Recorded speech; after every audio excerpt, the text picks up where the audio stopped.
You, John Fitzgerald Kennedy, do solemnly swear. I, John Fitzgerald Kennedy, do solemnly swear. That you will faithfully execute the office of President of the United States. That I will faithfully execute the office of President of the United States. And will, to the best of your ability. And will, to the best of my ability. Preserve, protect, and defend the Constitution of the United States. Preserve, protect, and defend the Constitution of the United States. So help you God. So help me God.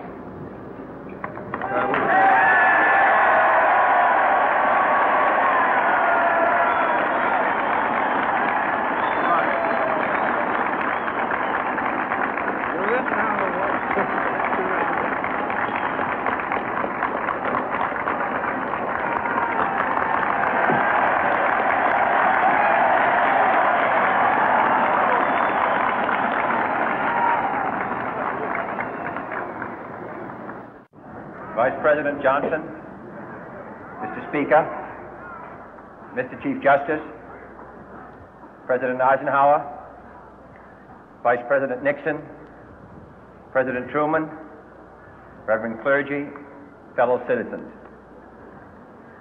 We observe today not a victory of party, but a celebration of freedom, symbolizing an end as well as a beginning, signifying renewal as well as change.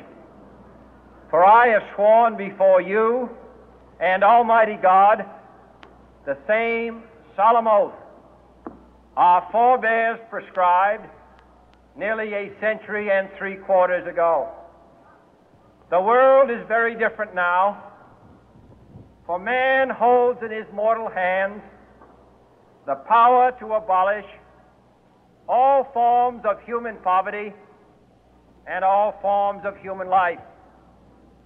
And yet the same revolutionary beliefs for which our forebears fought are still at issue around the globe.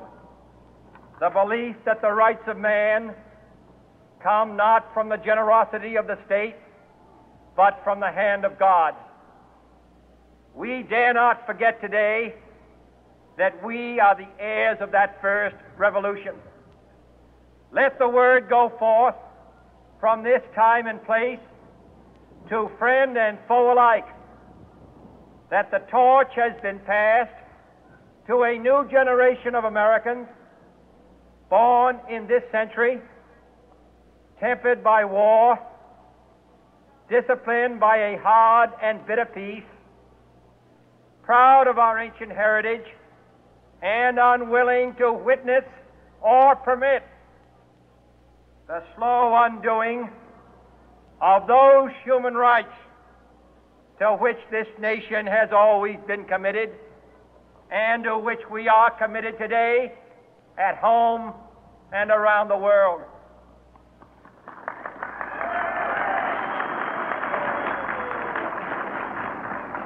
Let every nation know, whether it wishes us well or ill, that we shall pay any price, bear any burden, meet any hardship, support any friend, oppose any foe to assure the survival and the success of liberty.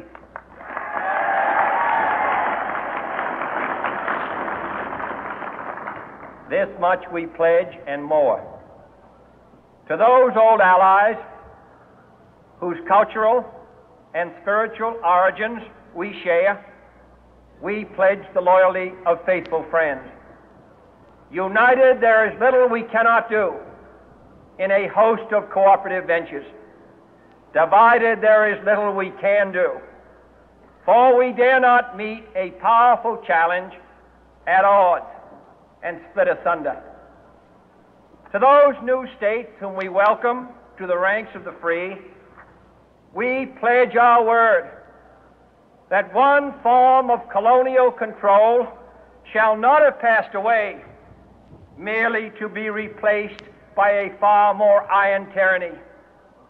We shall not always expect to find them supporting our view, but we shall always hope to find them strongly supporting their own freedom, and to remember that in the past, those who foolishly sought power by riding the back of the tiger ended up inside.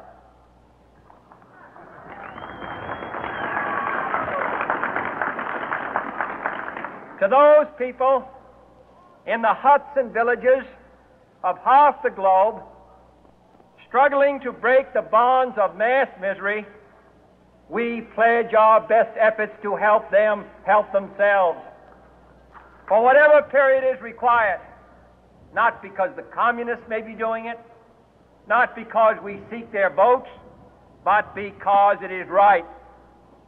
If a free society cannot help the many who are poor, it cannot save the few who are rich.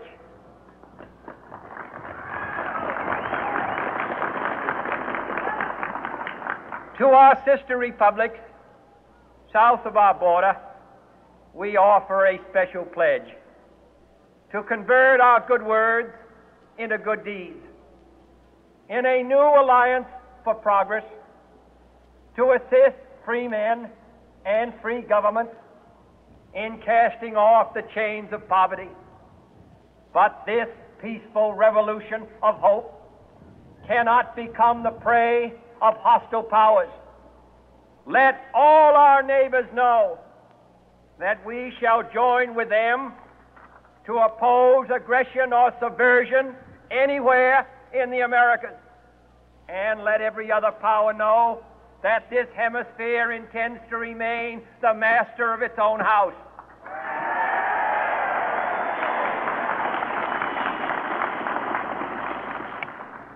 To that world assembly of sovereign states, the United Nations, our last best hope, in an age where the instruments of war have far outpaced the instruments of peace, we renew our pledge of support to prevent it from becoming merely a forum for invective, to strengthen its shield of the new and the weak, and to enlarge the area in which its writ may run. Finally, to those nations who would make themselves our adversary, we offer not a pledge, but a request that both sides begin anew the quest for peace. Before the dark powers of destruction, unleashed by science, engulf all humanity in planned or accidental self-destruction, we dare not tempt them with weakness, for only when our arms are sufficient beyond doubt can we be certain beyond doubt that they will never be employed. But neither can two great and powerful groups of nations take comfort from our present course, both sides overburdened by the cost of modern weapons, both rightly alarmed by the steady spread of the deadly atom, yet both racing to alter that uncertain balance of terror that stays the hand of mankind's final war. So let us begin anew, remembering on both sides that civility is not a sign of weakness, and sincerity is always subject to proof. Let us never negotiate out of fear, but let us never fear to negotiate.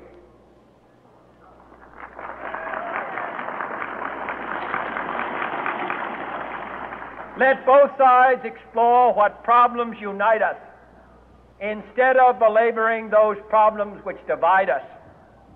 Let both sides, for the first time, formulate serious and precise proposals for the inspection and control of arms, and bring the absolute power to destroy other nations under the absolute control of all nations.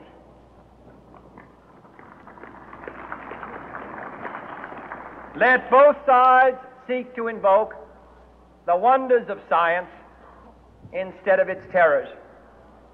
Together, let us explore the stars, conquer the deserts, eradicate disease, tap the ocean depths, and encourage the arts and commerce. Let both sides unite to heed in all corners of the earth the command of Isaiah to undo the heavy burden and let the oppressed go free.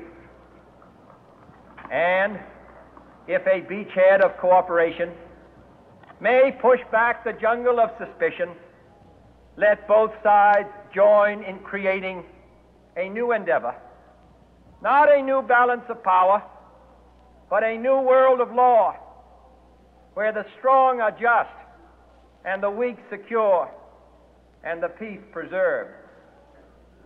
All this will not be finished in the first 100 days, nor will it be finished in the first 1,000 days, nor in the life of this administration, nor even perhaps in our lifetime on this planet.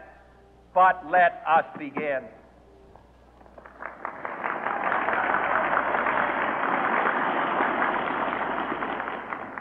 In your hands, my fellow citizens, more than mine, will rest the final success or failure of our course.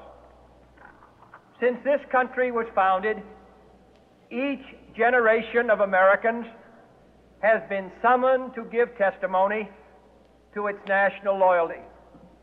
The graves of young Americans who answered the call to service surround the globe.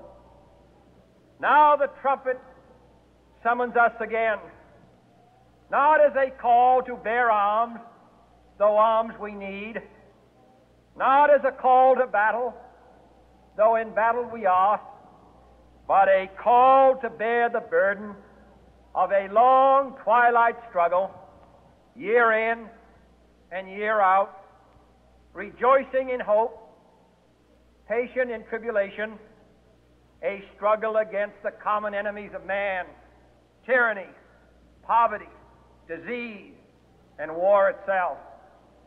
Can we forge against these enemies a grand and global alliance, north and south, east and west, that can assure a more fruitful life for all mankind? Will you join in that historic effort?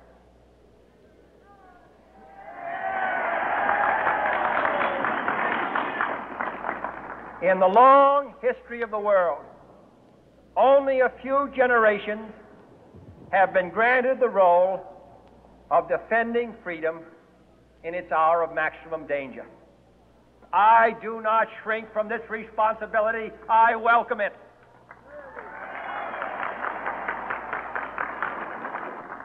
I do not believe that any of us would exchange places with any other people or any other generation.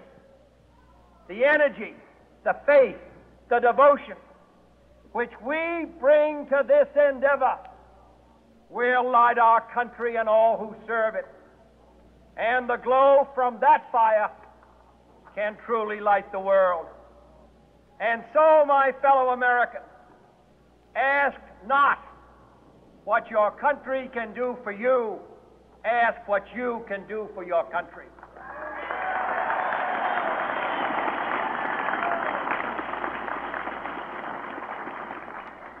My fellow citizens of the world, ask not what America will do for you, but what together we can do for the freedom of man.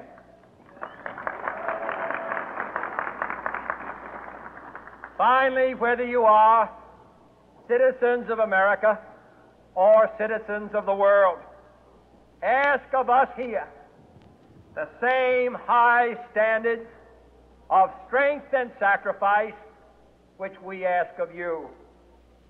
With a good conscience, our only sure reward, with history the final judge of our deeds, let us go forth to lead the land we love, asking His blessing and His help, but knowing that here on earth God's work must truly be our own.